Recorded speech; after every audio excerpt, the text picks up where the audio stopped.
அண்மைச் செய்தி. தமிழக சட்டப்பேரவை செயலாளர் சீனிவாசன் தனது பதவியை ராஜினாமா செய்தார். தமிழக சட்டப்பேரவை செயலாளர் சீனிவாசன் தனது பதவியை ராஜினாமா செய்தார்.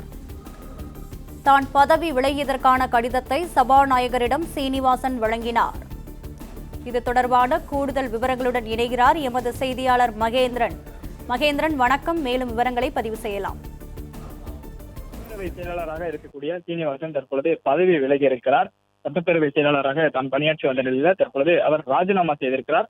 தனது ராஜினாமா கடிதத்தை சபாநாயகரிடம் சட்டப்பேரவை செயலாளராக இருந்த சீனிவாசன் தற்பொழுது வழங்கியிருக்கிறார்.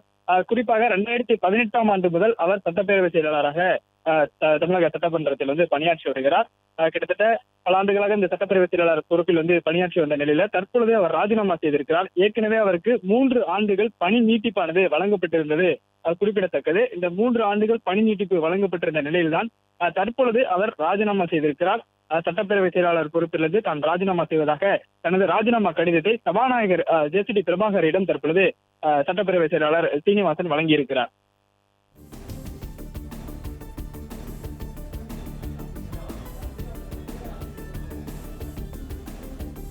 விவரங்களுக்கு நன்றி மகேந்திரன்.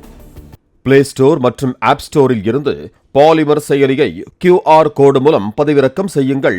செய்திகளை உடனுக்குடன் பெறுங்கள்.